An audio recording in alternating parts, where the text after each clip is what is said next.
Nako, heto na mga karibin natin, talbog lahat. So excited to. Breaking news, Senator Rodante Marcoleta, bumuelta na. Nako, yan po ang ating alamin mga kababayan sa video ito. Pero bago po natin simulan yan, palike naman po ng video ito, malaking tulong po yan. Maraming salamat po at eto nga. Bago po natin yan i-play mga karibin natin, eto muna, pasadahan po muna natin itong nagte-trending na mga balita dito po sa social media at unahin po natin to. Nako, tuwang-tuwa. Tuwang-tuwa po si Recto. Sabi po kasi dito mga kababayan sa balita, no? Government earned extra 14 billion pesos profit from not removing VAT in fuel to be used in saan daw gagamitin? Programs. Nako, anong programa yan, Recto, Masayang-masaya si Recto mga kababayan. Okay? Dahil meron pong 14 billion pesos na kinita ang ating gobyerno sa hindi, no? Pagtanggal ng VAT sa mga petroleum products mga kababayan at gagamitin daw. Sabi po ni Recto ay gagamitin dito sa mga programs. Anong programs? Baka unprograms yan, 14 billion po ang madadagdag sa mga maleta. Okay, ilang maleta kaya ang mapupuno ng 14 billion mga kababayan? Malaki-laki rin po yan, no? Sana kung tinanggal po yung VAT na yan, no, sa in fuel, mapakikinabangan sana, no, ng ating mga kababayan, no? Yang 14 billion sana mga kababayan ay mapupunta direkta sa ating mga kababayan, so sa lahat ng mga Pilipino, no? Hindi no? Hindi po pinayagan ng gobyernong ito na magkaroon po ng alis, no? Alisin yung VAT. Kaya yan, tuwang-tuwa si Recto. Ang laki-laki ng ngisi mo. Grabe. Tingnan niyo si Recto mga kababayan, tuwang-tuwa po siya dito sa 14 billion na ito. Anyway, ito po ang naging komento ng ating mga kababayan patungkol dyan. Sabi po dito ni Ed De Leon, pagkain ng mga crooks, taxes ng mga mamamayan, tapos ang serbisyo, worst. Totoo, di ba? Sabi po dito ni Mars R. Morales, kumita ang gobyerno, nalugi ang taong bayan. Well, anyway, gaya nga ng sabi ko mga kababayan, no, tanggalin man yan sa hindi, yung excise, yung VAT sa mga fuel mga kababayan, tanggalin man nila yan sa hindi, lugi pa rin ang taong bayan. Bakit? Mawawala at mawawala yan. Yung 14 billion na yan mga kababayan, ito pong ipinagmamalaki na 14 billion, no, ni Recto. Naku, mawawala po yan. Bakit? Malalagay po yan sa mga maleta. At hindi na po natin malalaman kung saan mapupunta. Di ba? Sabi po dito ni Maria Victoria Diaz, sana matuto tayong bumoto. Palitan sila. Palagi kada eleksyon, kaso lagi na lang mapagbigay ang taong bayan. Lagi na lang tayong para Diyos, sa Diyos. Pero nasa atin ang kapangyarihan para sa mga magnanakaw. Yun nga for example na lang sa Risa Hontiveros, di ba? Sinasabi na natin, huwag nyo nang iboto. Pagka-eleksyon, panalo na naman. Eto, nadagdagan na naman sila. Kiko Pangilinan at Bam Aquino, di ba? Matuto naman tayo. Nako. Sabi po itong post na ito, sabi po dito, ang totoong issue gustong pagtakpan ng mga buhaya. Ito, 500 billion flood control budget, 129 billion gold reserve, 89 billion PhilHealth fund, tapos 62.5 billion GSIS fund, 62 billion SS fund. Ito yung siguro yung ginamit sa Maharlika fund, no? 62 billion LBP funds, 62 billion DBP funds at 250 billion Maharlika funds. Iba rin pala yung Maharlika funds mga kababayan yan, no? Na-research pa po yan ni Irish Jids Zobia Villarasa. Ayan mga kababayan, yan po no. Napaka-detailed po ng kanyang information. So ayan, ito pala yun mga kababayan, yung hinahanap natin no. Ito pala yung rason. Okay? Kung yung mga totoong issue, okay? Na kinahaharap po ng ating bayan. I think itong flood control mga kababayan, hindi lang po yan 500 billion eh. No, umaabot na po ng trillion mga kababayan ang flood control. Diba? Anyway, ano po ang inyong opinion dyan mga kababayan? Just comment down below dito po sa sinasabi ni Recto na kumita. Ayan na, kumita ang gobyerno at masayang masaya si Recto. No? Just comment down below at eto, pasadahan din po natin itong si Senator Ping Lacson mga kababayan bago po natin i-play yung video. Ito po naman ang kanyang sinasabi dito mga karibin natin. No? Yan, si Senator Ping Lacson. Sabi po kasi dito ni Senator Ping Lacson, sa tingin ko, ito po ay patungkol kay Saldico. Sa tingin ko, yung kanyang katayuan ngayon medyo masikip. Ayan na, masikip. Maraming requirements para mag-qualify ka bilang state witness ba? Oo, kasi gustong gawing state witness. It's state witness itong si Saldico mga kababayan. Pero sinasabi po ni Lacson, maraming requirements para mag-qualify bilang state witness. Teka lang. Bakit hindi ba papasa si Saldico kung gagawin nating state witness mga kababayan? Which is, dapat lang na mag-state witness si Saldico. Kasi itinuturo niya yung mga yung mga mastermind. 'Di ba? Si Saldico ang magpapatunay ng lahat ng ito kasi siya po ang chairman ng appropriations. 'Di ba? Sa bagay, hindi rin naman si Saldico ang less guilty, no? Kasi yun yung requirement siguro kung sino po yung hindi pinaka-guilty pero may alam sa lahat. Diba? Pero para sa akin, okay lang. Diba? Kung tayo ang masusunod, diba? Kung tayo lang pong taong bayan na masusunod, sige, gawin nyo na yung state witness si Saldico basta mapanagot lang yung mga mastermind talaga. Diba? Kung hindi, ikulong na rin yan si Saldico. Diba?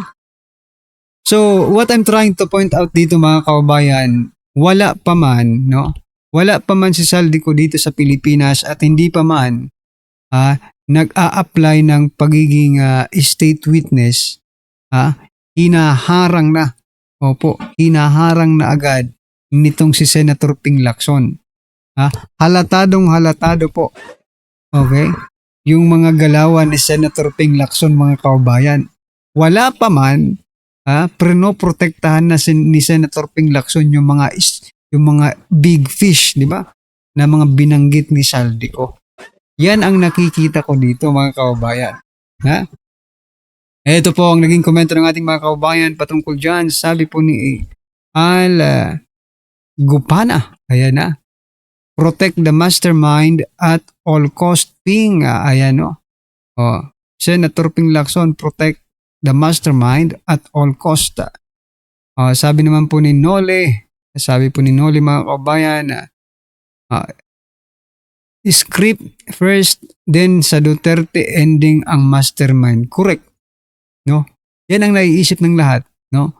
Kapag umuwi dito sa Saldico, tapos mag-recant, Duterte ang bagsak niyan mga kababayan. Ang problema lang dyan kung may maniniwala ba sa kanila. Sabi naman po dito ni Jocelyn, mga kababayan, pinoprotektahan ka lang. May pinoprotektahan ka lang. Hawak mo ba ang script? Hawak mo ba daw ang script? Diba? Ay nako. Ito pa, sabi po dito ni Gary Baguio, mga kababayan, no? Yung chairman ng committee ka pero may judgment ka na. Correct. Yeah. Ito yung ikinagagalit ni Senator Marcoleta dito kay Lacson. Kasi wala pa man, dapat kasi chairman siya, supposed to be neutral lang di ba? Neutral lang. Pero napapansin ng lahat, hindi po neutral itong si Senator Ping Lacson. Tama po itong sinasabi ni Gary Baguio na yung chairman ng committee ka, pero may judgment ka na. Supposed to be, you have to hear, no? Pakinggan mo muna sila. Huwag kang Minsan nga, attorney pa ito ng mga witness nila no? Sabi po ni John Ronda, magiging state witness siguro pag bumaliktad siya. Correct. Maybe that is the requirements. Diba? Marahil yan po ang requirements mga kababayan na pag bumaliktad ay doon na maging state witness. Ay nako. Anyway, ano po ang inyong opinion dyan mga kababayan? At ang balitang ito ay mula po sa Abante News Online mga karabin natin. Inihayag ni Senate President Pro Tempore Ping Lacson na malabong maging state witness sa dating Ako Bicol Party List Saldico. Sa iniimbestigahang flood control scam dahil itinuturong umano itong architect ng anomalya. Sinasabi na nga ni Saldico, hindi ako. Diba? Hindi ako. Yung dalawa dyan, magpinsan, hindi. Yun palang paniniwala ni Lacson, architect yan, Ito palang paniniwala ni Lacson, architect pala si Saldico. Kaya naman pala. Kaya naman pala. Kasi yan po ang paniniwala ni Lacson. Anyway, ano po ang inyong opinion dyan mga kababayan? Just comment down below at eto, pasadahan na po natin yung video. Pasok. Ang katahimikan namin ay hindi kahinaan. Ito ay pagpili ng tamang paraan at tamang panahon para lumaban. Hina talaga itong administrasyon ito Pati yung step. There are 3 steps involved kung paano paano kayo makakabili doon. Bakit hindi po ito muna ang pag-aralan natin? Baka ito po ang makakasave sa atin hindi ko po sinasabi na huwag natin pag-usapan ng contingency plans. Tama naman po yun. Dapat meron tayong pananggalang. Pero kung titingnan po natin, meron pa naman palang pag-asa na meron tayong kukuhanan at hindi naman pala ganito kalubha. Ayoko naman pag-usapan na natin ng malulubhang problema. Hindi pa naman talaga dapat mangyari pala. This is the whole point. Madam Secretary. Galing ni Marcoleta. Pero bago ko ipapakita yung video na yan, don't forget guys, i-like, i-share itong video na ito para makapiling na abot sa ating mamamayang Pilipino. At mag-subscribe na rin sa mga bago pa lang dito para updated kayo lagi. Okay? Libre lang mag-subscribe, kaya subscribe na kayo. So ito yung balita, panood. Okay, itong si Senator Bongo, alam naman natin itong si Senator Bongo, tahimik lang itong si Senator Bongo, pero si Senator Bongo nagsalita na kahapon, na iginiit na babalik lang ang normal na pamumuhay kung Duterte ang mamuno. Okay? Yan ang laging pananawagan ng mga kalyado ni Duterte, especially itong si Senator Bongo, na kapag si Duterte ang mabalik, si BP Sara man, kung sino man sa mga Duterte ang maging presidente, at kung maibalik si Tatay Digong dito sa Pilipinas, mababalik raw ang normal na buhay sa Pilipinas. Kasi alam naman natin kung paano nagiba, nasira ang bansang Pilipinas. Bagsak ang ekonomiya, marami ang gutom, bumabalik ang krimen. Hindi na normal ang pamumuhay ng Administrasyong Marcos. Ang panawagan po ni Senator Bongo, ibalik ang mga Duterte para mabalik ang normal na buhay. Ang pinakatanong ko dyan, ano ba? Sang-ayon ba kayo kay Senator Bongo? Yan ang pinakatanong. Sang-ayon ba kayo? At tama ba si Senator Bongo dyan? Ramdam ba ninyo ang hirap ng buhay sa Administrasyong Marcos? Ano ang maikukumpara ninyo sa Duterte administration at sa Marcos administration? Yan ang alamin natin mamaya. Pag-usapan natin yan, ipakita ko yung speech ni Senator Bongo. Okay? At last but not the least na ating pag-uusapan, heto, trending ito kanina. Ngayon lang pala. Itong si Senator Marcoleta ay muling ginisa itong Department of Energy, na baka ito ay makatulong sa atin. Pero bakit kayo dyan hindi nyo ginagampanan ang inyong mga trabaho? Bakit taas pa rin ang ating presyo ng gasolina? Well, in fact, yung mga neighboring countries natin, mabababa na yung mga presyo.